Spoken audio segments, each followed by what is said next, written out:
let me tell you what I know. I know that you've watched and enjoyed some very inspiring TED Talks. And it's also the truth that you understand and for the most part accept the various cases made by the presenters. But the truth is this: very few, if any of you, have changed your behavior based on that knowledge. If you did, if we all did, it would profoundly change the world in which we live. So let me be the first to confess. I've watched Sir Ken Robinson make his very moving case for an education system that encourages and nurtures creativity. And I wholeheartedly agree with him. But I haven't done a thing to help make that a reality. I've listened to Brené Brown describe passionately the power of vulnerability. And I agree with her too. But I'm still quite guarded. And I've watched Amy Cuddy articulate how our body language shapes who we are. But I got to tell you, I did not take a power pose before I walked out on the stage to boost my testosterone and confidence level. I think maybe I should have, you know. Let me tell you what else. I don't get enough sleep. I use too many paper towels. I know that. I sit at my desk for hours on end without moving, and I still buy bottled water. What am I doing? What are we all doing? Now, Gandhi said the difference between what we are doing and what we are capable of doing would solve most of the world's problems. I know this difference firsthand. I mean, just recently, I was encouraged to hear from executives at a well-known organization that they fully understood and agreed with the advice I provided. Yet, when I returned later to review their progress, I found that they had done the exact opposite. They'd gone right back to those stifling routines that existed before I got there. Now, I'm sure you've experienced similar disappointments in your life, right? A loved one who continued to smoke or abuse drugs despite the facts, or a friend who resisted change in the face of overwhelming evidence. So why don't we do what we know we should do, what we're capable of doing, and solve our problems? Why don't we take the knowledge we gained from TED Talks and change our world?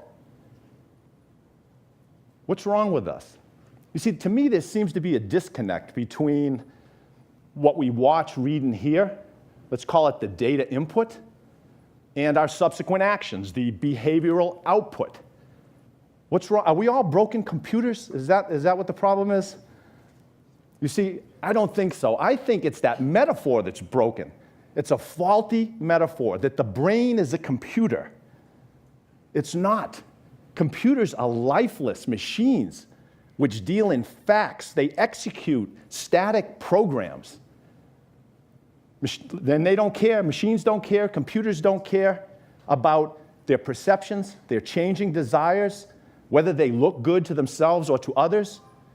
They're not driven at all by their futures or their desires. They don't crave control. Human beings are amazing, warm-blooded creatures who deal in their personal truths. Our minds are dynamic systems which, like other animals, are influenced by our changing perceptions and desires. That's the nature of who we are. And you know, you understand this. You do. Intuitively, you get it. And that's why when comedians make this apparent to us, we start laughing, don't we? Take a look at this and tell me, would you suddenly, if you were a computer, would you suddenly desire to eat this menacing-looking creature simply because someone changed its name? No, a computer wouldn't do that, right? It makes no sense. But human beings do. In 1977, a fish wholesaler named Lee Lance was first exposed to this crazy-looking fish, the Patagonian toothfish, which at the time, fishermen considered junk, throwaway. I mean, if you were reeling this thing in, wouldn't you throw it away? I'd throw it away. But Lance, he sensed that people would enjoy its white flesh and mild taste, but not its name. So he began selling this cold water cod as Chilean sea bass. Now, you heard me right. It's not even a bass, it's cod, right? Now, is this important? Why is this important? Or is this just a fish story? It's very important to understand because it tells us how human beings respond in the world and how they make decisions. To me, Mark Twain put it best. He said, when we remember we are all mad, the mysteries disappear and life stands explained. We are not fleshy machines who make decisions based on the facts. We are mad, feeling creatures who are being pushed and pulled by our environment, by our instincts, our truths. I know what you're probably thinking, some of you, maybe most of you. Facts, truth, come on, what's the difference, right? Trust me, there is a profound difference. And if you're interested in solving your problems and changing the world, you need to be intimately aware of what that difference is. The screenwriter, Robert McKee, wrote, "What happens is fact, not truth. Truth is what we think about what happens." So here's a fact.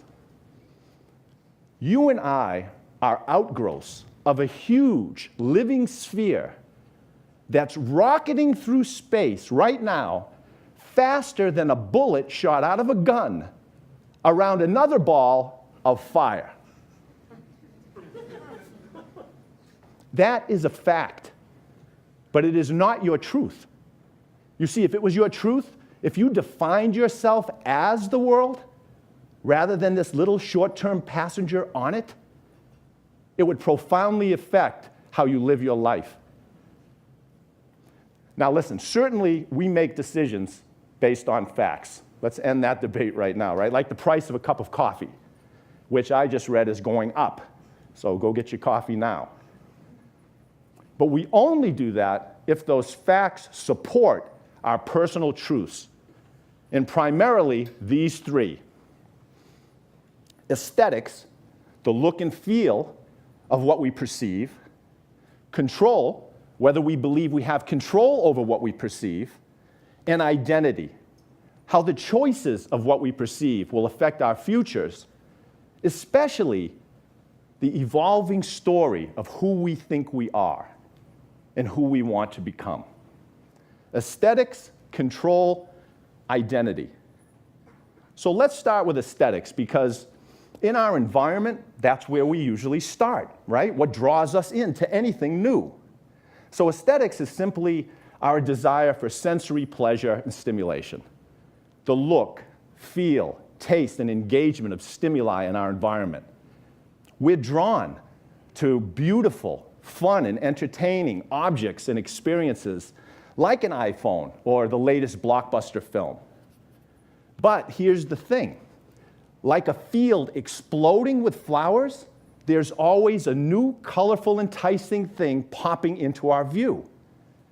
And it is in our nature to be drawn to it. And it's the nature of the evolving marketplace to keep producing them. So like bees and butterflies, we're being pushed and pulled by our environment, and we're largely unaware of it. But unlike simpler creatures, human beings have the amazing capacity to imagine and construct our future. And that's why we're always making predictions, right? Because we want to be able to predict and steer our journeys. And what's the environment do? It responds to that desire with devices, experience, and data to help us do just that, to predict the results that we can expect, and to help us measure and optimize everything. Like our calories, the expenditure of calories, our charitable contributions, even our travel plans. Now, I don't know. I've been thinking a lot about this. Maybe measurement and data, maybe that'll solve all of our problems. I don't know. What do you think? I don't know. I have my doubts. It was probably about a little while back, a couple months ago, I saw this guy at the gym flat on his back, shaking his hands like this. And I got really nervous. I walked over and I said, hey, are you okay? And he says, look, I'm fine. I have my family and my friends, we upload our activity levels each night to the internet so we can track each other's progress. He had that little activity tracker attached to the glove on his hand. He said, I'm just adding more steps to my workout.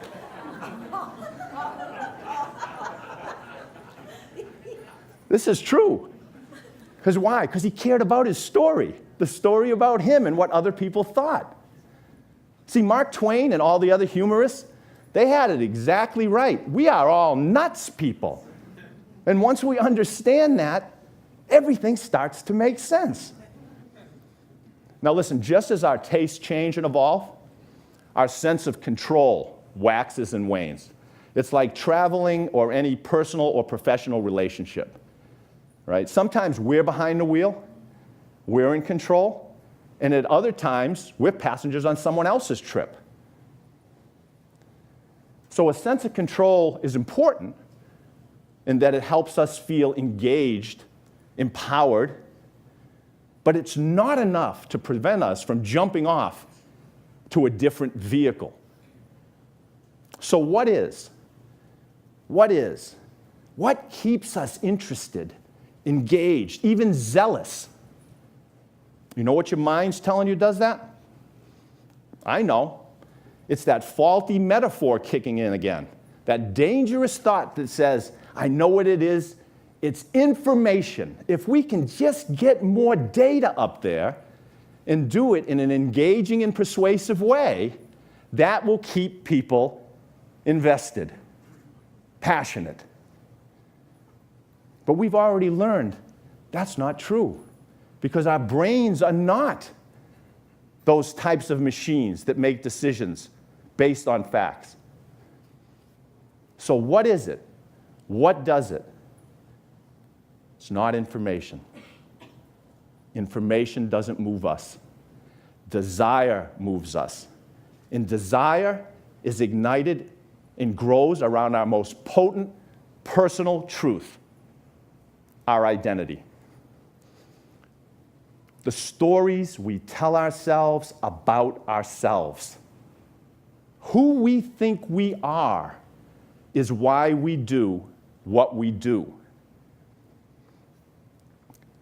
In 2013, I was fascinated by this little study out of Stanford University. It was called Virtual Superheroes. So the researchers gave participants the ability to fly using virtual reality. Some were passengers in a helicopter. Others flew under their own power with their arms extended. What the researchers found was that the people who flew like Superman were later more likely to help other people in the real world. You know what their theory was? Their theory was that their inner experiences inspired them to embody the role of superhero without them having the slightest clue. Well, I'm here to tell you, it's not a theory. It's a universal truth.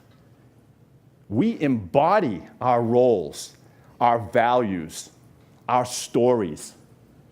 We live in those stories, and we live according to them. We feel like rebels when we zip up our leather jacket and hop onto our motorcycles. We imagine ourselves as published authors when we grab another cup of coffee and sit down to confront a blank page. And sadly, if we think of ourselves as old and worn out, we become old and worn out. J.R.R. Tolkien wrote, "A single dream is more powerful than 1,000 realities." Those 1,000 realities, those are the facts, the data, and we are hypnotized by a powerful and dangerous illusion that those realities will cause us to care, agitate for change, and improve lives. But they won't. because we're not rational thinking machines who deal with facts. We're amazing, passionate creatures who are moved by our personal truths. Yes, aesthetics, the visual and the evocative, draws us in. And yes, a sense of control makes us feel empowered and autonomous. But it's those imaginative, invisible stories, our inspiring visions of the future, which turn us on and keep us lit up, buzzing with possibility. So ask yourself, who am I? What story am I living?